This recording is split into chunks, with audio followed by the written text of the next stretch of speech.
YTN 뉴스 FM 슬기로운 라디오 생활. 안녕하세요. 아나운서 최영진입니다. 자, 6월이 시작되자마자 더위의 기세가 만만치 않습니다. 오늘은 여름의 세 번째 절기인 망종인데요. 오늘도 남부지방을 중심으로 때이른 무더위가 찾아옵니다. 서울은 낮 기온이 27도에 머물겠지만 안동 31도, 광주 32도, 대구는 35도까지 올라 덥겠는데요. 자, 이렇게 더운 날 우리를 더 덥게 하는 소식입니다. 최근 충남 천안에서 9살 어린이가 여행용 가방에 7시간 동안 갇혀 있다가 결국 사망하는 사건이 발생했죠. 이전에도 부모로부터 학대받은 정황이 발견되면서 우리 사회가 막을 수 있었던 죽음을 또 방기한 것이 아닌가, 이런 분석도 나오고 있습니다. 자, 관련 내용 일부에서 전문가와 이야기 나눠보겠습니다.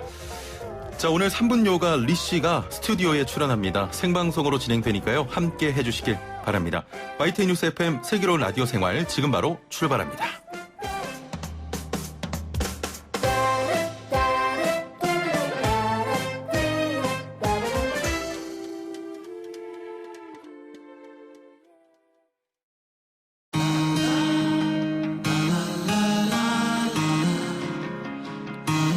생활이 묻고 정보가 답한다. YTN 뉴스 FM 슬기로운 라디오 생활. 네, 1부는 현장의 목소리로 생활 속 이야기 들어봅니다.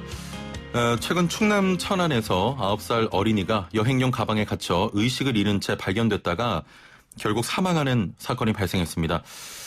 더 끔찍한 사실은 가해자가 새엄마로 밝혀진 건데요. 대한아동학대 방지협회 공혜정 대표와 함께 이 사건에 대해 자세히 이야기 나눠보겠습니다. 자, 공혜정 대표 전화 연결돼 있습니다. 안녕하세요. 네, 안녕하십니까. 예. 먼저 전화 연결 감사드리고요. 정말 네. 믿을 수 없는 사건입니다. 예, 계속적으로 이런 일이 벌어지고 있네요. 예. 폭행 이유가 거짓말을 해서다, 훈육 목적이다, 이렇게 주장을 하고 있습니다. 하지만 사람이 들어갈 수 없는 여행용 가방이었다고 하는데요. 가방 안에 아이를 가두는 것, 상식적으로 좀 납득하기 어려운데 어떻게 보십니까? 정말 납득하기 어렵죠. 이것도 예. 훈육이라고 주장하는 것 자체가 이해할 수 없는 것이고, 예. 그것을 훈육이라고 주장하는 계모가 정말 거짓말을 하고 있다고 생각합니다. 예. 지금 뭐 게임기를 고장내고 뭐 안 했다고 거짓말을 해서 훈육 차원에서 가방에 가뒀다, 이런 이야기를 했는데, 네. 아동학대 사건에서 가해자가 되는 부모는 아이의 훈육을 주장하는 사례가 좀 많을 것 같은데 어떻습니까? 저희가 지난 8년간 아동학대 사망사건 재판에 많이 참석을 했었어요. 예. 그럴 때 가해자들이 한결같이 하는 말이 사랑으로 키웠다. 훈육이었지 이것은 뭐 학대가 아니었다, 이렇게 주장들을 하고 있습니다. 예. 근데 아이가 사망할 때까지 잔인하게 고통을 준 그런 행위들이 어떻게 훈육이 될 수 있습니까? 말도 안 되는 변명들이죠. 그렇습니다. 지금 인터넷을 달구고 있는 기사 중에 이번 사망 사건 외에도 지난 10월부터 지금 학대가 있었던 것으로 파악이 됐습니다. 뭐 담뱃불로 지진 흔적도 있었다고 하는데 네네. 많이 후회하고 또 훈육 방법을 바꾸겠다, 이렇게 진술했다는데, 이 정도 상황이면 아이와 그 부모를 분리해야 되는 거 아닙니까? 저희도 그렇게 마땅히 그렇게 해야 된다고 생각을 하고 있습니다. 예. 그런데 이 사건에 대해서 이제 병원에서는 그 아이가 오래된 멍자국도 있고 찢어진 것도 있고 아이 자체가 맞았다고 예. 진술을 했기 때문에 아동학대라고 생각하고 경찰에 신고를 했는데, 예. 오히려 그 아동보호 전문기관이나 경찰은 아동학대가 아니라고 판단을 했습니다. 아이가 그렇게 말을 했는데요? 병원에서는 아이가 맞았다고 예. 진술을 했는데, 그런데 이제 경찰에 병원에서 신고를 했을 때, 병원에 왔을 때는 아이가 아무래도 겁에 질려 있었겠죠. 예. 그리고 그러다 보니까 계모가 옆에 있고, 그러다 보니까 이제 뭐 맞지 않았다라고 주장을 했겠지만, 경찰이나 아동보호 전문기관은 전문가들이잖아요. 예. 단순히 아이가 겁에 질린 아이가 하는 말을 그것만 듣는 게 아니라 상황 자체를 보고 몸의 증거를 봐야 되는데, 이걸 아동학대가 아니라고 판단했다는 것 자체가 저희 정말 너무 화가 나고 답답하고 속이 상합니다. 예. 자, 아이가 보호시설에 가 있지 않습니까? 네. 예. 부모가 이제 집에 데려가겠습니다 하면 다시 집으로 돌아가는 겁니까, 같이? 뭐 꼭 그렇지는 않습니다. 예. 아동보호 전문기관에서 판단을 해서 예. 지자체에 보고를 하면 지자체에서 결정을 하는 것이거든요. 예. 그런데 지금까지 사례들을 보면 대부분 돌려보내지더라고요.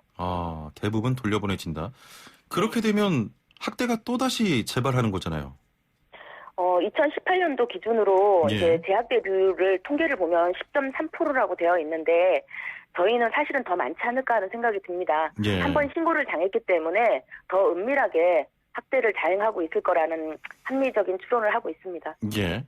보호시설에서 아이를 다시 집으로 돌려보내는데 그럴 네. 수밖에 없는 이유가 있습니까?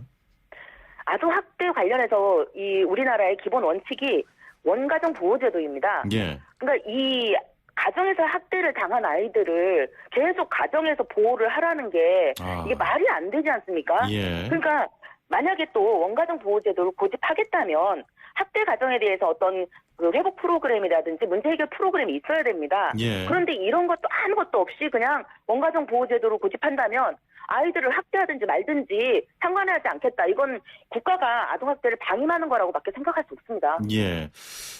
다시 이야기를 좀 돌아와서요. 아이 입장에서는 학대를 당하고도 옆에 계모가 있었을 때는 두려워서 솔직히 말하기가 어렵잖아요. 초동 그렇습니다. 대처가 이 사건에서 좀 미흡했다 이런 또 시각도 있는데 어떻게 보십니까? 이게 2013년도에 벌어졌던 칠곡계모 사건에서도 예. 아이 스스로가 이제 학대를 당했다고 여러 차례 신고를 했었는데 예. 이 칠곡계모를 불러다가 한 자리에서 물어봤을 때는 아이가 아니라고 했단 말이에요. 예.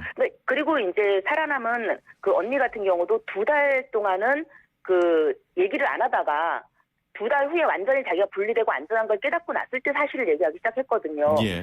그렇기 때문에 이 아동에 대한 관찰이라든지 이 사실을 진술할 수 있는 안전한 보호 장치가 있지 않으면 예. 힘듭니다. 그런 걸 갖다가 사전에 어떤 그 제도를 마련해놓고 시스템 마련해놓고 난 다음에 아이의 말을 듣든지 거기에 대해서 판단을 하든지 해야 될 거 아니겠습니까? 예. 아동 학대 사건에서 이런 환경적인 부분을 조성하지 못하고 네. 좀 미흡하게 대처하는 사례가 많습니까? 작년에 의붓 계부로부터 학대를 당해서 사망한 5살짜리 아이 같은 경우도 예. 그 돌려달라고 하니까 그냥 돌려보냈습니다. 그리고 그 전에 또 있었던 친모에 의해서 후라이팬으로 사망한 아동 같은 경우도 예. 보호시설에 있는데 자기가 키우겠다고 하니까 또 돌려보냈습니다. 예. 그리고 우리나라에서 아동학대 사건에서 그 원가정 보호 비율이 거의 70%에 육박을 합니다. 학대가 일어났을 때도. 그렇군요. 그러니까 이런 부분에 대해서 이 아이를 분리해야 마땅한지 아니면 이 분리시설에서 아이를 부모한테 돌려보낼 때 정말 그 가정이 제대로 다시 아이를 보호할 수 있는 것인지 그 부모가 과연 변했는지 이런 거에 대한 이 어떤 모니터링이라든지 이런 부분이 없는 것 같습니다. 예. 제도적인 좀 보완이 필요해 보이는데요. 네. 이번 사건은 계모가 가방에 아이를 넣어서 숨지게 한 사건인데 많은 분들이 또 궁금해하시는 것 중에 하나가 이렇게 상황이 되고 아이가 숨질 때까지 친부는 뭘 하고 있었냐 이겁니다. 당시에는 지방 출장 중이었다고요? 예, 그렇다고는 하지만 이미 한 달 전에 예. 이 학대 신고가 들어갔을 때 친부도 조사를 받은 걸로 알고 있어요. 예. 예, 그런데도 몰랐다. 이거는 말이 되지도 않고 이 울산 계모 사건이나 칠곡 계모 사건에서도 친부들은 절대로 학대를 몰랐다. 이렇게 딱 잡아뗐지만 예. 4년형, 3년형을 선고받았습니다. 방임으로. 예, 이 친부에 대해서도 엄격하게 방임학대로 처벌받아야 됩니다. 그럼 이번 사건의 경우도 친부가 처벌을 받겠군요? 글쎄 그거는 이제 법에서 판단해야 될 문제겠지만 예. 이 부분에 대해서 만약에 친부가 눈치를 못 챘다 한다고 하더라도 아이한테 관심이 없었다는 거기 때문에 어떤 방법으로든 처벌은 들어가야 될 것 같습니다. 자, 지금 말씀하신 부분 다시 좀 짚어보겠습니다. 떨어져 있다고 해도 상처가 늘거나 하면 눈치를 챌 수 있을 것 같고요. 그렇죠. 만약에 방임이라고 하면 아동학대로 또 봐야 되는 거 아닙니까? 그렇습니다. 그래서 예. 저희는 친부도 방임에 의한 아동학대로 처벌받아야 된다고 생각을 합니다. 예. 지금 많은 분들께서 의견을 보내주고 계신데요. 애플리케이션 DK짱님께서는 아이가 어떤 일을 저질렀던 폭력은 안 됩니다. 그 전에도 병원에서도 학대가 의심됐다고 했다던데 어른인 제가 부끄럽습니다. 이런 의견 주셨고요. 네. KBS님께서는 또 직무유기다 이렇게 말씀하셨고 자 지금 많은 분들께서 비판을 해주고 계십니다. 네네. 이런 사건이 일어날 때마다 처벌 강화의 필요성이 얘기가 되는데 현재 처벌 수위가 어느 정도입니까? 그러니까 중상해 같은 경우는 예전에 비해서 이제 처벌이 강화가 된 거 맞습니다. 예. 그런데 이 실생활에서 빈번하게 일어나고 있는 구타라든지 그런 종류의 아동 학대에 대해서는 굉장히 미입니다. 보호 예. 처분이라든지 아예 처벌을 하지 않는 경우가 너무 많아요. 그래서 오히려 이 실생활에서 빈번하게 일어나고 있는 구타 등의 아동 학대에 대해서는 그 경각심을 갖지 못하는 경우가 많습니다. 그래서 예. 이것조차도 처벌이 강화가 돼야지 아동학대를 하는 것은 범죄구나라는 인식이 머릿속에 꼭 박힐 것 같습니다. 좀 제발 처벌 좀 강화 좀 해주셨으면 좋겠습니다. 예. 그래서 현재 처벌 수위는 어느 정도 됩니까? 보통은 보호처분을 가장 많이 받고요. 예. 상담, 교육 등의 보호처분을 많이 받습니다. 그러니까 중상해인 경우는 이제 형사처벌을 받긴 하지만 예. 일상생활에서 벌어지고 있는 학대에 대해서는 가장 많은 부분이 그냥 처벌 없음이고요. 그 다음에 보호처분, 그러니까 상담, 교육 등의 보호처분이고 예. 아주 뭐 심각한 형사처벌을 받는 경우는 뭐 3% 미만입니다. 이번 사건처럼 아이가 숨지면 또 형사처벌을 받게 되고 강력한 처벌을 하겠죠? 해야 되는데 2018년도에 이제 사망학대 행위자 재판 결과를 보면 재판 중인 거를 빼놓고 5년 이상의 처벌을 받은 사람이 5명밖에 안 됩니다. 30명 중에서. 예, 처벌이 약해 보입니다. 네. 지금 문자로 7507번님께서는 아동학대 사건에 대해서는 반드시 신상 공개해야 됩니다 하셨는데 최근에 사회적 공분을 일으키는 사건을 보면 피의자 신상 공개가 이루어지는 추세입니다. 이번 사건에도 신상을 공개하자 이런 목소리 있는데 아동학대 사건에도 신상 공개 사례가 있습니까? 전혀 없습니다. 저희도 여러 차례 이 아동학대 사건은 거의 고문에 가까운 학대를 저질러서 결국은 아동을 숨지게 한 사건이기 때문에 저희 입장에서는 가장 잔혹한 강력한 범죄라고 생각을 하고 있거든요. 그리고 이 신상 공개하는 그 법조항에서도 이게 전혀 어긋남이 없습니다. 그럼에도 불구하고 아동학대 사건에 있어서 정말 왜 신상 공개를 하지 않는지 저희도 그 이유를 모르겠고요. 저희 앞으로 계속 기회가 되는 대로 신상 공개를 해달라는 어떤 청원을 계속 이어갈 생각입니다. 예, 이번 사건으로 또 많은 분들께서 아동학대 사건에 대해서도 신상 공개하자 이런 목소리가 계속 나오고 있는데 해외에는 어떻습니까? 그 불과 몇 년 전에 우리나라 이제 뭐 판사 변호사 부부가 괌에 갔을 때 아이를 3분 정도 차에 놨었잖아요. 그때 그 나라에서는 두 사람을 다 머그샷을 찍어가지고 공개돼 버렸습니다. 그 정도인데도 해외에서는 이런 아동이라든지 이런 아동에 관련한 범죄에 대해서는 굉장히 엄격한 걸로 알고 있어요. 그런데 우리나라는 굉장히 처벌이 미약하고 왜 그 가해자들을 꽁꽁 숨겨두는지 저도 진짜 이해가 안 됩니다. 자, 이제 뭐 점점 모든 사건에서 신상 공개 사례가 나오고 있기 때문에 추후에 아동학대 사건에서도 신상 공개 사례가 점차 나오지 않겠습니까? 좀 그렇게 되기를 정말 강력하게 바랍니다. 알겠습니다. 자, 우리 사회에서 보통 훈육과 학대의 경계를 좀 확실히 짚고 넘어가야 할 것 같습니다. 이웃에서 훈육의 범위를 넘어서는 사례가 있다면 어떻게 판단해야 할지 좀 소개를 해주신다면요. 그런데 이제 이게 사실 이웃에서 이게 아동 학대를 하느냐, 이게 훈육이냐는 부분을 판단하기는 쉽지는 않아요. 그러나 이것이 이제 폭력이 지속됐을 경우는 반드시 그 신고를 해야 됩니다. 왜냐하면 이 법에 의해서 신고자는 신분을 보호받을 수가 있습니다. 물론 여러 가지 좀 불편하고 부담스러운 부분이 있겠지만 아동학대 신고는 하나의 목숨을 살릴 수 있는 아주 귀중한 일이라는 것을 염두에 두시고 신고에 주저함이 없어야 할 것 같습니다. 사실 아동학대 신고하기가 쉽지 않거든요. 네, 그렇습니다. 신고는 누구나 할 수가 있습니까? 그렇습니다. 아동학대는 의심만으로도 신고를 할 수 있습니다. 뭐 확실한 물증이 없더 하더라도 조금 의심스럽습니다. 그러면 누구나 112로 신고를 할 수가 있거든요. 그리고 이제 법적으로 보호를 받을 수 있기 때문에 그냥 그 주저없이 신고를 좀 해주셨으면 좋겠습니다. 이런 경우 이게 우리의 오해예요라고 한다면 다행이잖아요.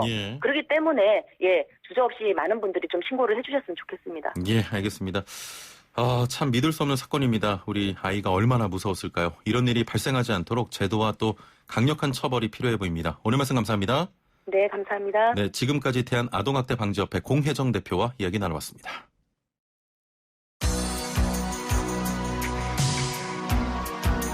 생활의 달인이 되는 법이요? YTN 뉴스 FM 슬기로운 라디오 생활을 들으셔야죠.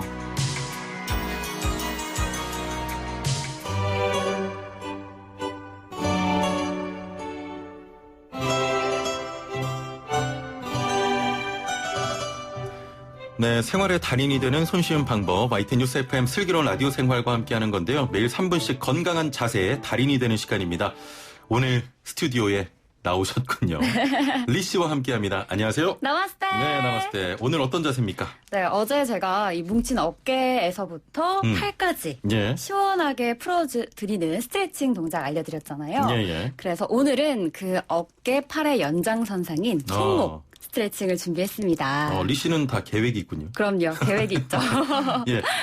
그러면 어깨, 팔 그리고 손목까지 오늘 어제 뭐 팔 부위 특집입니까? 맞습니다. 그렇게 예. 생각해 주시면 될 것 같은데요. 예, 예. 우리 몸에는 성인 기준 약 200여 개의 뼈가 있어요. 다 연결이 돼 있기 때문에 예. 제가 방송하면서도 항상 하는 말이 있습니다. 뭘까요? 모르겠습니다. 제가 항상 여러분들에게 이제 스트레칭 동작 설명해 드리기 전에 여기 어깨가 아프면 목도 아프고 허리도 아프고 그러면 디스크도 올 수 있다. 이렇게 항상 연결해서 다 아프다, 아플 수 있다라고. 몸은 좀 연결돼 있다. 그렇죠. 말씀드리잖아요. 예, 예. 그래서 오늘은 손목 스트레칭까지 시원하게 해서 조금 더 편안해진 팔의 전체 예, 느낌을 예. 느껴볼게요. 빨리 소개를 해주시죠. 네, 먼저 예. 안 돼! 라는 동작, 손바닥 쫙 펼친 상태로 깜짝이야. 네, 예. 오른손을 쫙 펼쳐볼게요. 예, 예, 예. 그 상태에서 나의 오른쪽으로 쭉 뻗어볼게요. 예. 어깨와 수평이 될 수 있도록요. 그 상태에서 이 손가락이 위를 향하고 있죠? 예. 네, 시계 방향으로 6시를 향해 볼게요. 예, 예.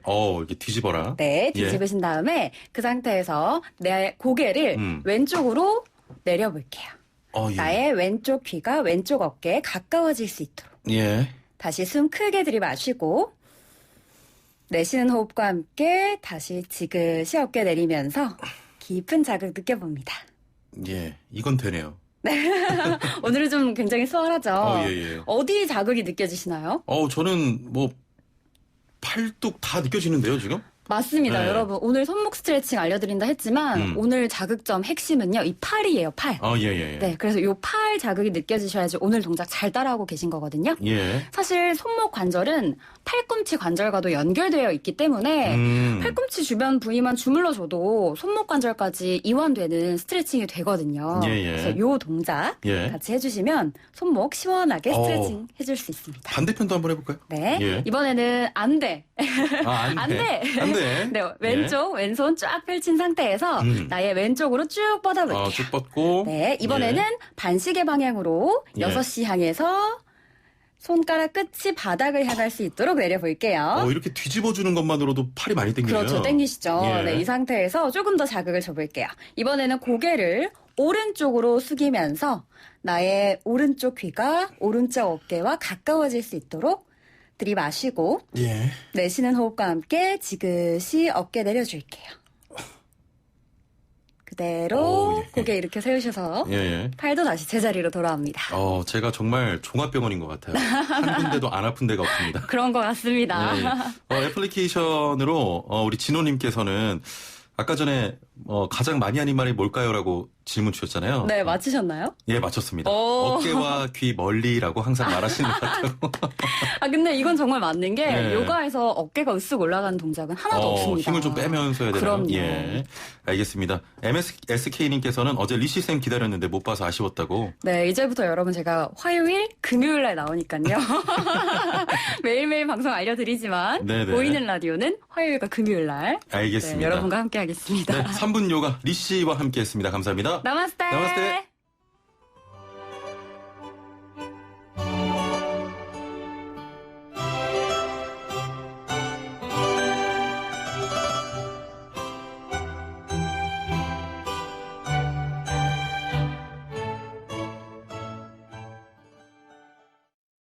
네, 컴퓨터와 스마트폰 오래 하다 보면 손목 많이 저리고 아픈데 손목 풀어주는 스트레칭 동작 따라해보시면 좋을 것 같고요. 지금 뭐 애플리케이션으로 역시 리시쌤이 왔다 가니까 반응들이 뜨거운데요. 일단은 HYY님께서는 시원합니다. 반가워요 하셨고 MSSK님은 화금 생방 사수할게요. 그리고 CHAR로 시작하시는 분께서는 벌써 가시나요? 화금 나마스테 하셨는데 화요일 금요일만 듣지 마시고요. 매일 함께 해주시길 바랍니다. 저희는 슬기로운 라디오 생활이란 프로그램이지 뭐 3분 요가 코너가 주관된 프로그램은 아니기 때문에 매일매일 함께 해주시면 많은 생활 정보 드리도록 하겠습니다. 2부에서 뵙죠.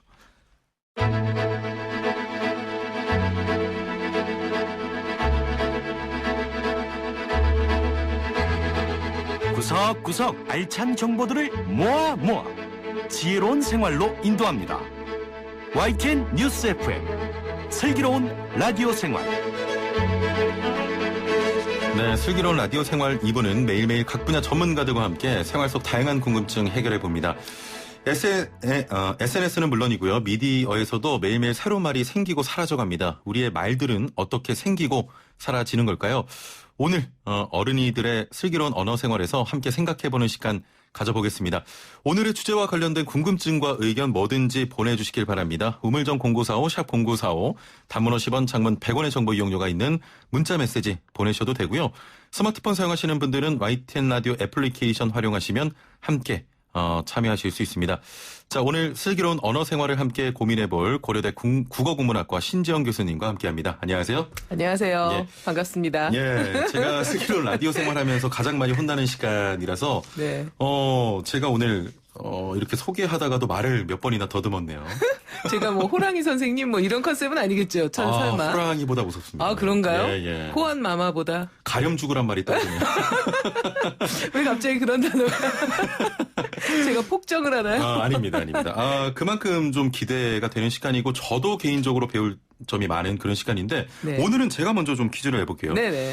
지난 시간에 애청자 퀴즈를 내셨지 않습니까? 네네. 정답이 들쭉이었는데 네네. 많은 분들이 네.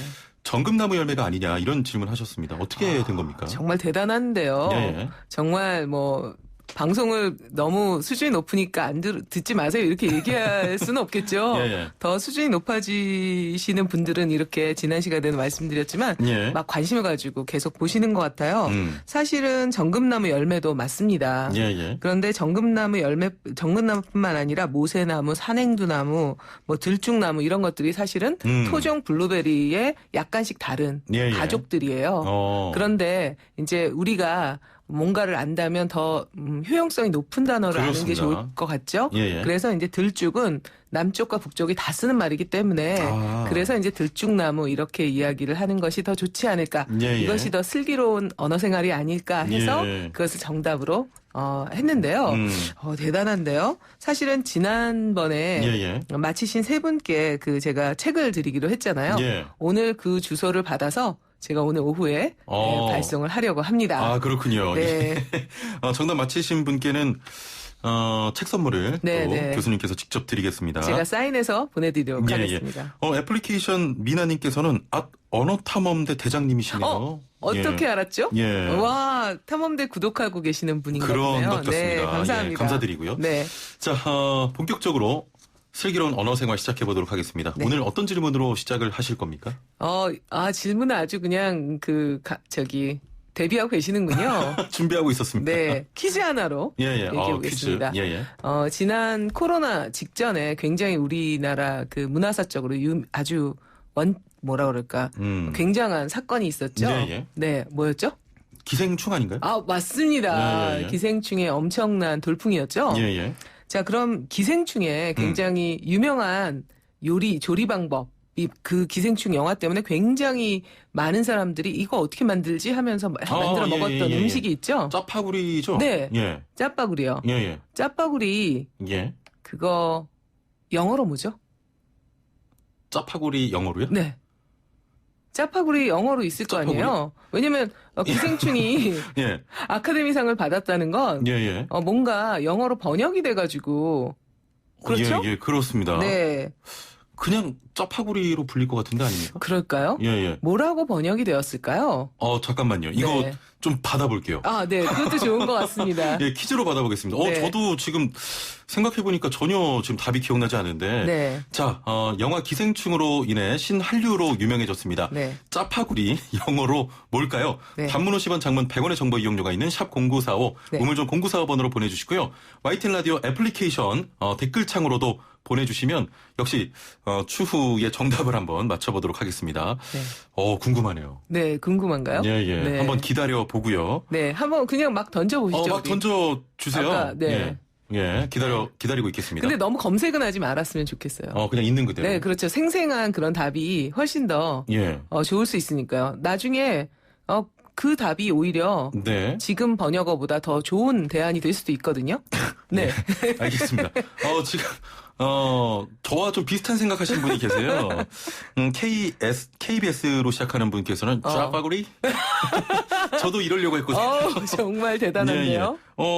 PHJ님께서는, 네. 램동 하셨는데.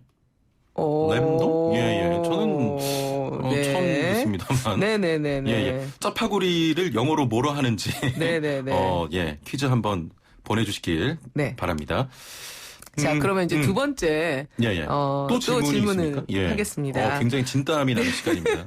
지난 시간에 우리가 이제 두 가지 크게 얘기했잖아요. 예. 그 트럼프의 마스크 문제. 그러니까 그렇습니다. 왜 트럼프는 마스크를 쓰지 않을까?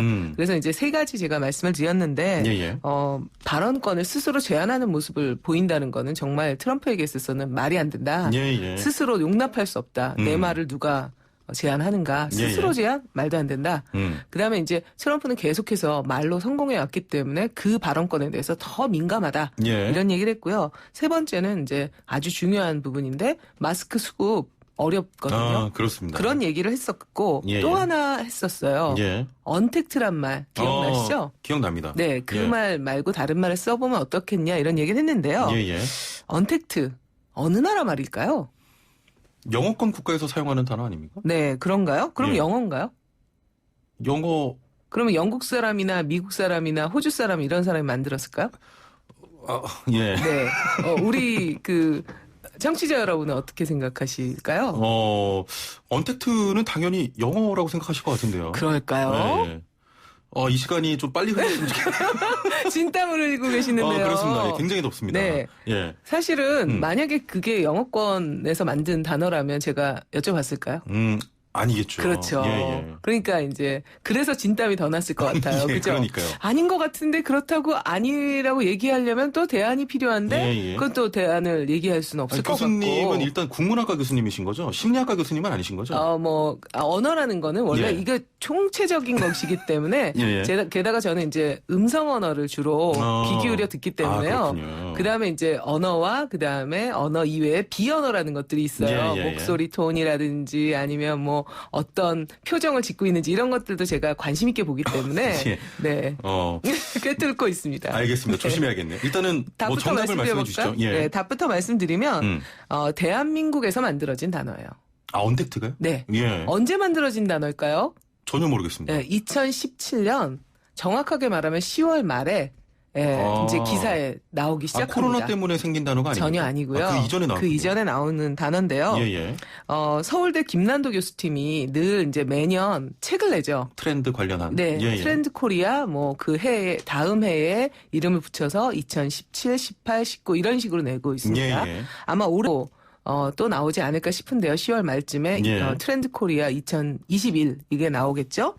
2017년 10월 말에 트렌드 코리아 2018이 나왔고 그 안에서 이제 2018년의 유행이나 이런 것들을 규정해서 2018년에 어떤 동향을 예측할 수 있는 그런 그렇습니다. 단어들을 이제 몇 개를 했는데요. 그 중에 하나가 바로 언택트라는 단어였어요. 그런데 그 단어가 그 팀에서 만든 단어예요.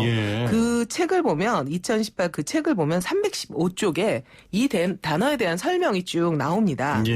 그래서 그 해 2018년에는 무인이나 셀프나 자동화 같은 그런 그러니까 서비스를 제공하는 사람이 서비스를 받는 사람과 직접 교류하는 것이 아니라 얼굴을 마주하는 것이 아니라 비대면으로 할 거다. 이런 얘기를 하면서 이 셀프 무인 자동화의 공통분모가 뭐냐? 이게 바로 비대면이다. 그렇게 얘기를 하면서 영어 단어로 이거를 새로 만든 거죠. 그래서 컨택트라는 것과 언을 합해가지고 컨택트를 지운다. 이런 개념으로 언택트라는 말을 스스로 만든 겁니다. 아니 언택트가 영어지만 영어권 영어인가요? 국가에서 사용하지 않는. 그러면 콩글리시 이거는 아닙니까? 영어인가요? 콩글리시는 영어인가요? 한국어인가요? 그러면 이거 참 애매합니다. 그렇죠. 네, 아니, 언어는 그래서 참 재밌습니다. 네, 게다가 만들어졌을 때보다 네. 사실 코로나19가 맞습니다. 확산되고 나서 좀 맞습니다. 유행이 번진. 네. 만약에 코로나19 확산이 없었다면 이 단어 별로 사용되지 않았을 것 사용되지 같은데. 않았을 가능성이 굉장히 높은데요. 예, 예. 한번 찾아봤어요. 예. 빅카인즈라는 이제 그 웹사이트가 있어요. 거기를 들어가 보면 신문 기사라든지 방송이라든지 이런 것들에서 어떤 단어들이 쓰였는지 그 단어 검색을 할 수 있거든요. 기사 예, 예. 검색이 가능한데요. 2020년 6월 4일 어제 기준으로 제가 쫙 한번 검색을 해봤어요. 예, 예. 그래서 중앙지 11종, 그다음에 방송사 5종 해가지고 검색을 딱 했더니 언택트라는 것이 이제 있는 기사가 2024회 예. 검색이 됐습니다. 예. 근데 이게 언제 그러면 많이 쓰였나 이거 연도별로 쫙 나오거든요. 그렇군요. 그랬더니 2017년에 15건이 나와요. 얼마 안 나왔네요. 그렇죠. 예, 왜냐하면 예. 이제 그게 다 트렌드 코리아를 이제 발표하는 그 장면에서 예, 예. 김남 교수님 팀이 이걸 얘기했는데 2018년에 핵심 단어로 이런 것들을 꼽았다. 예, 예. 그러면서 이제 그 15건이 이제 시작이 됩니다. 예. 그러다가 2018년에는 48건, 2019년에는 50건이었는데요. 예, 예. 2020년 올해 이 코로나19가 확산되면서 무려 1911건이 검색이 돼요. 예. 불과 11종의 중앙지 방송사 5곳에서 이제 빅카인즈 거기에 있는 것만 했을 때요. 예, 예. 그러니까 굉장히 많이 최근에 이제 쓰였던 거죠. 이제 겨우 5월 조금 지났는데 그렇잖아요. 그죠? 코로나19가 확산되고 굉장히 많이 사용되고 있습니다. 그렇죠. 근데 사실 네. 이 단어를 저도 접하고 가끔씩은 사용하는 사람 입장에서 네네. 영어도 아니고 네. 한국 사람들이 그렇다고 언택트를 네네. 들었을 때 무슨 말인지도 떠올리는 모르고. 게 명확하지 그렇죠. 않고 그렇죠. 이거 뭐 사용해도 될까요? 글쎄요. 그거는 이제 우리가 예. 사용할까 사용하지 않을까는 이거를 말하는 사람과 듣는 사람의 관계들을 생각해 보면 어떨까 싶은데요. 예, 예. 예를 들면 최영진 아나운서가 재난 보도를 한다. 예. 이런 상황에서 언택트라는 말을 쓰는 게 좋을까요? 안 좋을까요? 저는 안 쓸 것 같습니다. 안 쓸 것 같죠. 왜 예. 안 쓸까요? 딱 한 번에 와닿지가 않잖아요. 그렇죠. 예, 예. 그러니까 재난 보도 상황이라든지 사람들이 들어서 금방 알 수 있겠다. 알아야 한다. 예, 예. 이런 거라면 우리 그 슬기로운 최영진 아나운서는 쓰지 않을 겁니다. 예, 예. 그런데 예를 들면 그럼에도 불구하고 못 알아들을 거 뻔히 알면서 왜 언택트란 단어를 만들었을까? 예. 이게 궁금해지네요.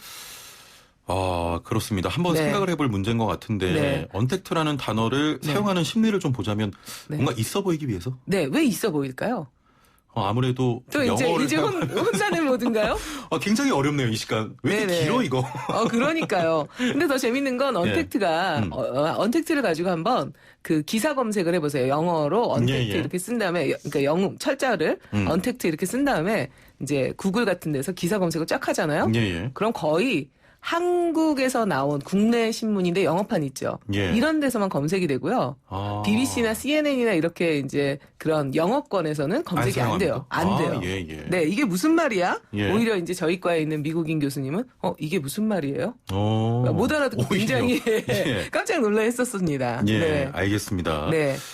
와, 정말 지금 뭐 밖에서 담당 PD와 작가가 정답을 막 적어주느라고 굉장히 네. 바쁜데 정말 다양한 답이 나왔어요. 네. 일단은 애플리케이션으로 지드래곤 아이디 네. 쓰시는 분께서 그리고 문자로 6669번님께서는 네. 블랙 누들 오, 하셨고요. 재밌네요. 네, 블랙 누들 저도 근데 약간 빨간 비트 나지 않나요? 블랙 레드 누들 뭐 삼자님께서는 이거는 조금 더 추가가 됐습니다. 네. 블랙 울버린 누들이라고. 멋진데요? 예, 4261번님은 이거 또 제가 이렇게 해드려야 되는데. 짜파구리, 차파구리. 짜파구리 라고 하셨고 네. 0463번님은 우동맨이요 이렇게 하셨는데요. 우동맨. 괜찮네요. 예, 재밌네요. 참 재밌는 답들이 네, 네. 많이 나오고 있습니다. 네. 계속해서 좀 받아볼게요. 짜파구리를 네. 영어로 하면 네, 뭘까요? 무엇일지 지금 바로 문자와 애플리케이션으로 보내주시길 바랍니다. 네. 또 하나의 질문이 있다면서요? 그 언택트 얘기를 조금 더 해보면. 해주시죠. 그 언택트는 그래서 이제 최근에 뭐 방송사에서도 이게 경제 용어 이런 데서 굉장히 많이 사용되거든요. 그렇습니다. 그러다 보니까 이제 막 경제하고 관련되는 라디오 방송에서 계속 언택트를 쓰다 보니까 이제 듣고 있던 청취자들이 이 말을 안 썼으면 좋겠다. 너무 어렵다. 왜 그렇게 뭐 어려운 말을 계속 쓰냐. 그렇게 이제 민원을 계속 넣어가지고 그 프로그램에서 안 쓰기로 했고요. 그래서 비대면이라는 말을 이미 가지고 있는데 우리가 왜 이 말을 써야 되느냐 해서 바뀌었습니다. 그래서 최근에는 안 쓰고 있어요. 그러니까 이렇게 청취자들의 그런 시민들의 알 권리 이 굉장히 중요한 거거든요. 그러니까 많이 반응을 해주시는 거 이거 되게 중요하다고 생각합니다. 그러니까 이게 우리가 여기서 생각해야 되는 건 왜 영어도 아닌 것을 그러니까 외래어라는 건 외래에서 온 거잖아요. 다른 나라에서 온 말이 우리말로 되는 거. 이거 외래어거든요. 그런데 우리가 만든 말, 그거를 우리가 있던 말이 아닌 걸 가지고 만들었다. 그럼 이건 외래어인가? 한국어인가? 이런 생각들을 해봐야겠죠? 그렇습니다. 그런데 왜 만들었을까, 그러면? 알아듣기도 어려운데, 분명히 효과가 있다고 생각하기 때문에 만들었을 거란 말이죠. 네. 그런 것들을 총체적으로 생각해 봤으면 좋겠는데요. 또 하나 질문을 해 드리겠습니다. 다음은요, 키오스크 아세요? 그 뭐 햄버거 가게 같은 데 가면 무인으로 주문받고 하는 거 아닙니까? 그럼 기계를 말하는 거 아닙니까? 여기서 또 세대 차이가 나네요. 예. 최근에는 그렇게 생각하잖아요. 원래는 키오스크가 사실은 여기서 또 하나 질문 해볼까요? 우리 청취자들의 수준을 또 보겠습니다. 키오스크. 우리나라 신문에서 제일 먼저 발견되는 4개의 신문사에 아주 옛날 거부터 있거든요. 그 자료가. 그걸 통해서 키오스크라는 단어가 제일 처음 쓰인 해는 언제일까요? 몇 년 정도 될까요? 그러니까 이거는 딱 너무 찍지 어려운데? 말고 몇 년대 이렇게 몇 한번. 년대? 키오스크라는 단어가 처음 사용하게 된 게 몇 년대냐? 그렇죠. 신문에서. 신문기사에서 키오스크라는 단어가 딱 나온 때가 언제일까? 이것도 한번 질문을 받아보겠습니다만 어려울 것 같은데요. 찍으실 것 같은데. 그러면 우리 최 아나운서님 한번 찍어볼까요? 그냥 찍어보겠습니다. 한 1990년? 오, 완전히 틀렸어요. 알겠습니다. 역시 키오스크란 단어가 처음 사용하게 된 신문기사에 나오게 된 시대는 몇 년대일지 역시 문자와 애플리케이션으로 보내주시길 바랍니다. 일단은 키오스크가 뭐 그 무인으로 주문하는 기계는 맞는 건가요? 그런데요. 사실은 이제 제가 세대 차이 난다 이렇게 말씀드렸잖아요. 제가 처음 본 거는 키오스크가 신문 가판대 같은 거 있죠. 조그만 부스처럼 생긴 그런 가판 매점 같은 거 이런 것들을 이제 여간에 있는 거 길가에 있는 거 이거를 키오스크라고 했었거든요. 그런데 이제 1990년대 이후에 이제 그런 인터넷 이런 게 막 활성화되면서 지금 말씀하셨듯이 무인 그런 주문기라든지 그런 것들을 이제 키오스크 이렇게 부르기 시작해요. 아니 근데 저는 너무 이해가 안 되는 게 무인 뭐 그냥 기계 주문기 그러면 되거든요. 주문기라고 하면 되는데 왜 이렇게 어려운 단어를 쓴 거예요? 왜 그럴까요? 그러니까 무인 통합 민원 창구 좀 길지 않아요? 좀 그렇죠. 그러면 키오스크 조금 짧은데 그렇다고 짧은 것도 아니죠. 4글자나 되잖아요. 주문기 그러면 3글자밖에 안 되는데 편합니다. 그러니까 짧다고 좋은 것도 아니고 그렇게 했다고 막 쓰는 것도 아니고 길다고 안 쓰는 것도 아닌 것 같죠. 네, 말이라는 게 참 재밌어요. 말이라는 게 쉽고 이해가 잘 되면 어때요? 눈에 안 띄어요. 그런 문제가 있죠. 새롭지 않아 보여요. 느낌이. 그리고 어려우면 좀 눈에 확 띄죠. 뭔가 그리고 게다가 누가 말하느냐에 따라서 더 달라요. 뭔가 권위가 있어 보이고 막 그 소위 얘기하는 그 유행을 선도하는 사람들이 딱 쓰면 뭔가 내가 알아야 되는데 몰랐던 거. 유행에 뒤처지는 사람 아니야? 저 말 모르면? 이런 식의 생각이 들죠. 그러니까 영향력을 가진 사람들이 어떤 언어를 구사하는가, 왜 그런 언어를 구사하는가에 대해서 생각해보고 그걸 따라할지 안 따라할지 혹은 내가 영향력이 있는 사람이라면 어떤 말로 영향력을 줄 건지 이런 것들을 고민해보는 것이 중요하지 않을까라는 생각을 합니다. 그렇군요.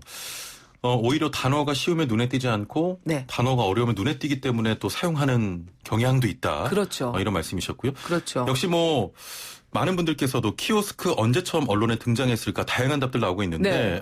CHAR 쓰시는 분들께서는 80년대라고 하셨고 땡.